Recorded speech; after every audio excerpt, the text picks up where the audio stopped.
The aim of the club is just to really build the theatre morale at ACU and for students to gain experience.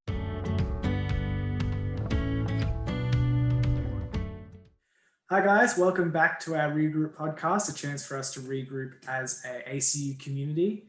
As always, I'm joined by the one and only Father Michael. How are you, Father? How are you all? Good to see you again here.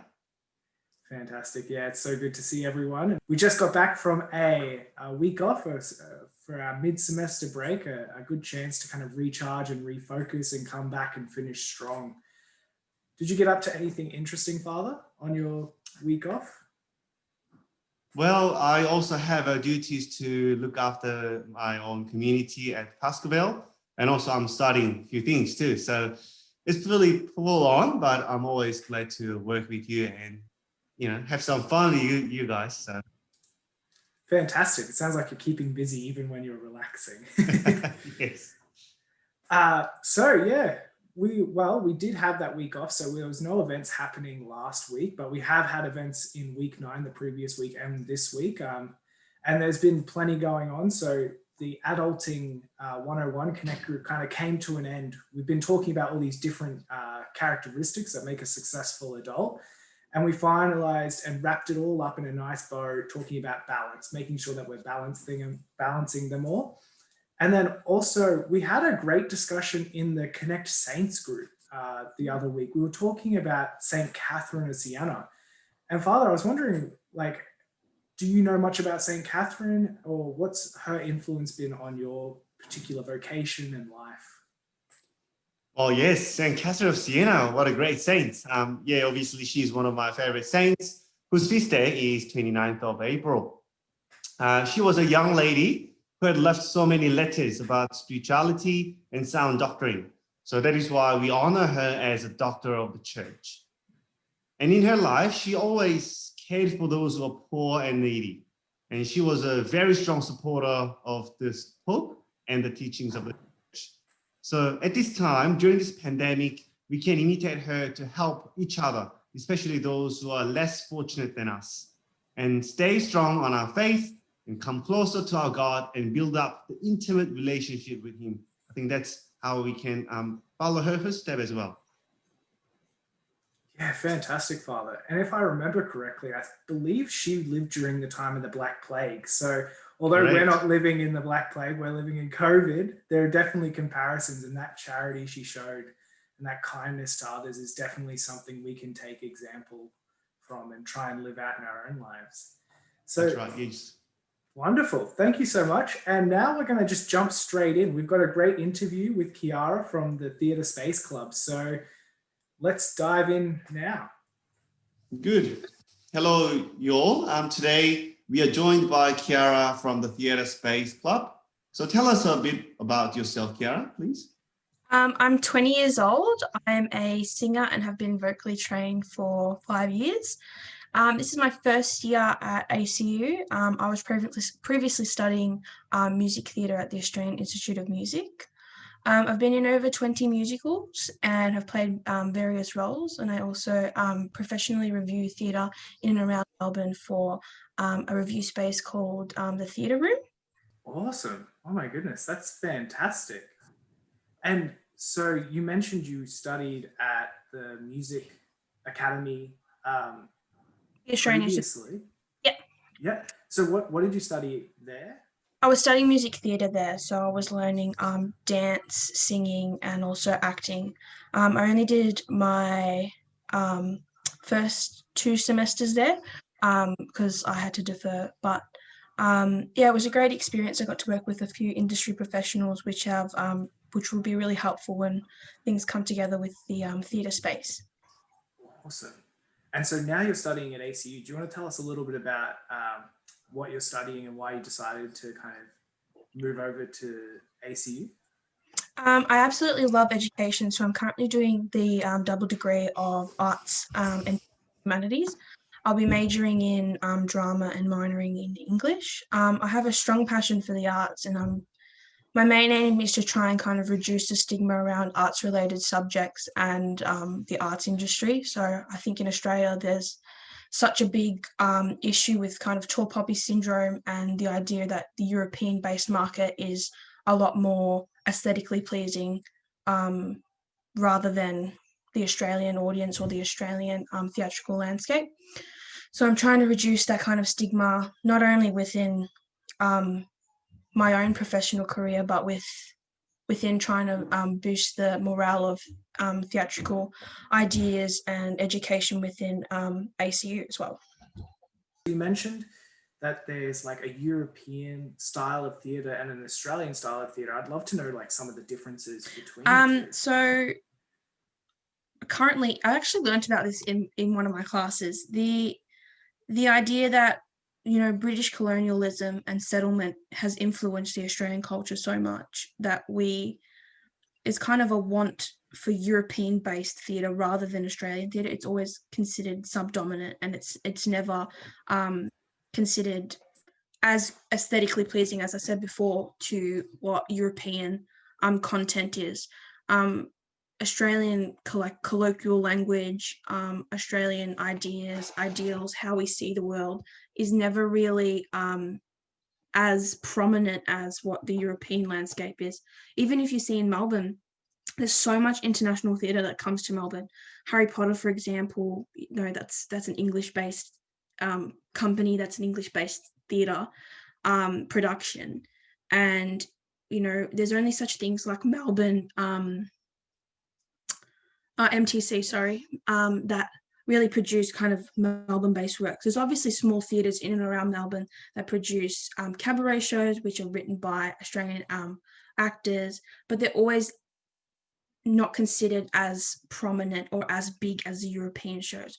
So Australian theatre is, I think it's on the mend. Definitely there's a real rise for it as well, especially in film. A lot of Australian film has come out.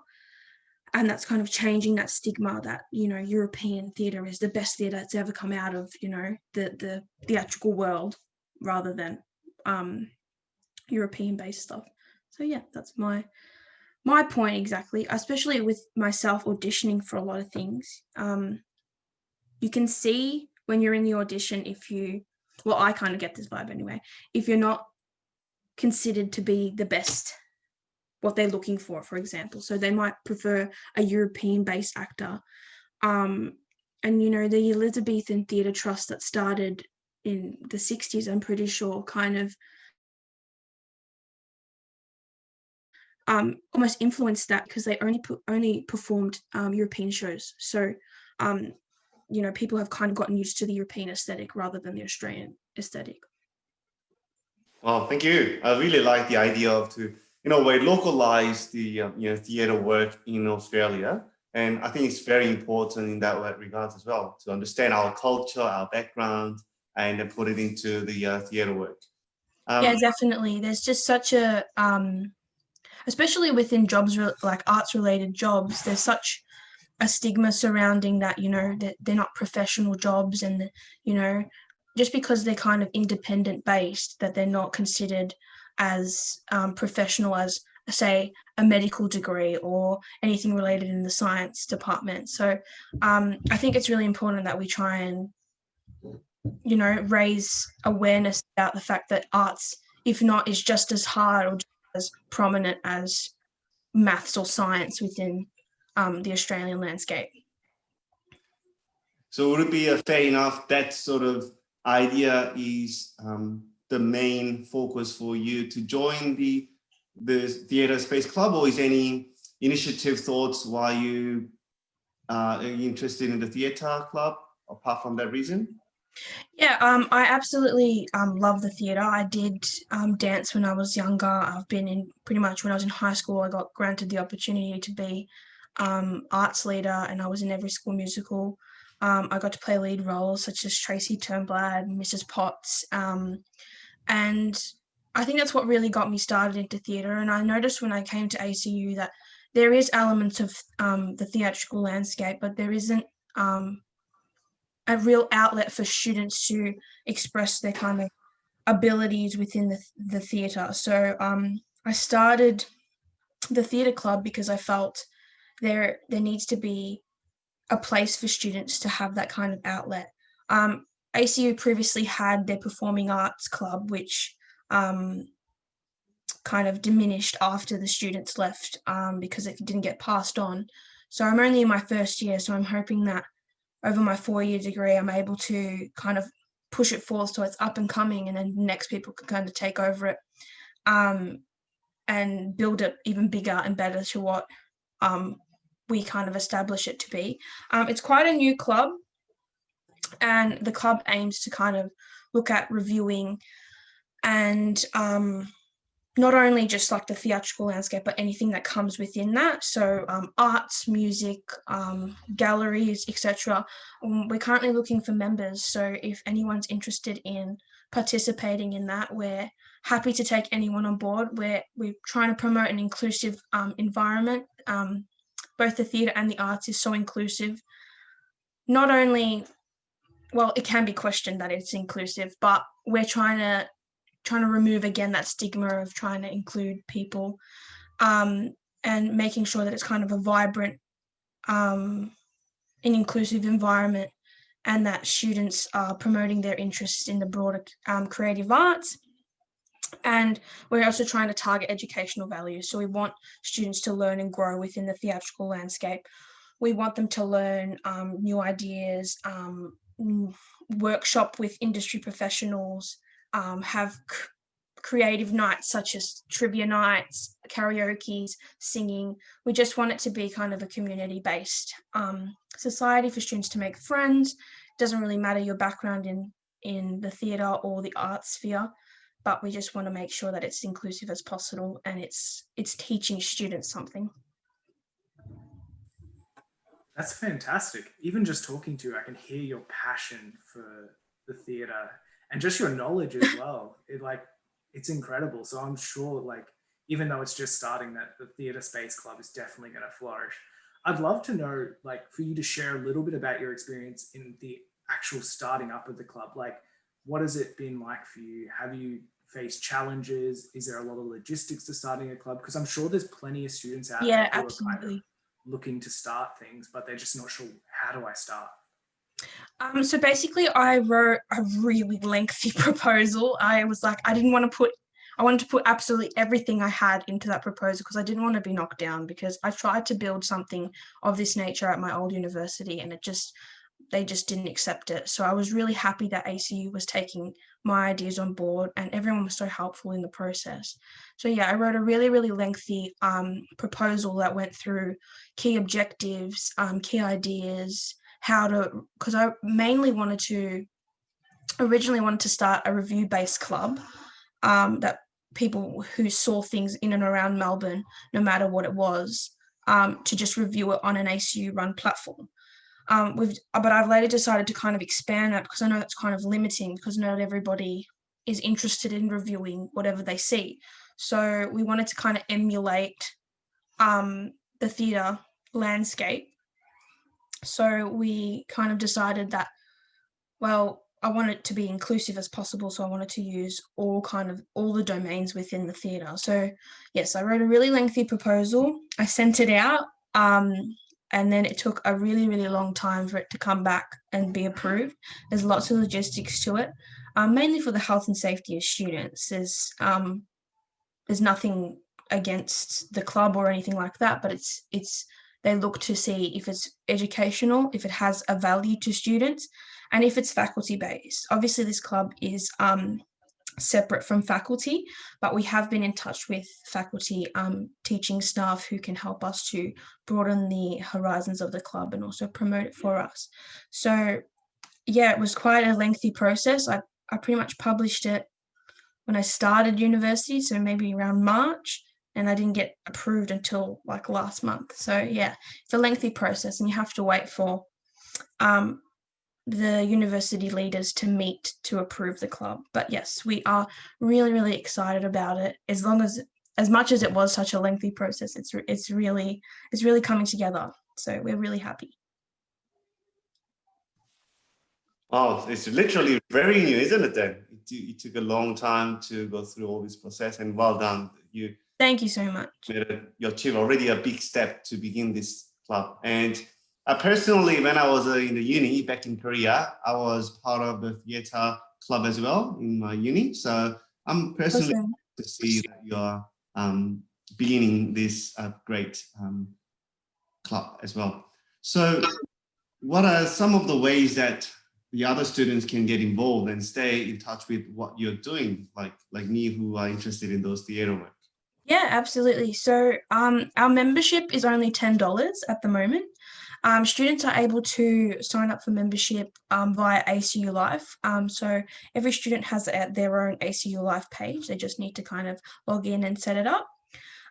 So if you become a member of our club, you'll receive discounted tickets to all our events. And we've started up our socials as well. So if you follow at Melb TCS on Instagram and Facebook, they're both our socials. So we will be promoting and things on that. We're hoping to do lots of motivational things, so such as motivational Mondays and theatre Thursdays. We're also in discussions of opening up a podcast as well, like a monthly podcast where we can kind of target some theatrical industry professionals to come on board and express their experiences within the theatre in a professional environment. We're hoping for it to be, as I said before, a really safe space for students, and we really want our Instagram and our social pages to produce positive messages, because at this during this current time, things aren't kind of as positive as they should be. So we're trying to make sure that our social pages are giving students an outlet, not only for the theatre, but for positivity and for creativity. I have a fabulous leadership team with me, with Chelsea, Anthony, Max Reimers, and Rebecca Abbott. They are incredible people. They're really, really fun to work with, and they've done so much work to help me boost the club. So it's been really, really amazing. So I'd really love if people could, doesn't matter of your theatrical background, but we'd really love people to come to our events and to meet new people and to see some fabulous new members. Fantastic. We'll make sure that we link all of the socials in the description box below, and we'll put them up at the end of the video as well. How would you describe this club, the Theatre Space Club, in one word or one sentence or one phrase? Oh, that's a tough one. I think our main aim is to promote a positive and vibrant theatre culture at ACU. We just want it to be as inclusive as possible, and we want to promote the interests of both the broader creative arts in and around Melbourne. So the main aim of the club is just to really build the theatre morale at ACU and for students to gain experience. University is probably one of the most influential education-based systems for students to receive real life experience and hands-on experience. So having a club that can introduce people into industry professionals and workshops and creative mindsets can also help with their degrees, because they may be studying teaching, they may be studying drama, and these can help with them in their own like classrooms or their own theatrical ideas and stuff with students. So workshopping as well is really, really important. I know that was more than one sentence, but yeah, it's quite we just hope to be as inclusive as possible. Yeah. Fantastic. Thank you so much, Chiara, for making the time. We really appreciate you coming on and joining us and having a chat about this awesome new club that's just starting up. I feel like it's really exciting to be having this chat now, and hopefully maybe in a year's time we can come back and chat again and see how things are running. So Definitely. Thank you so much. Thank you so much for having me.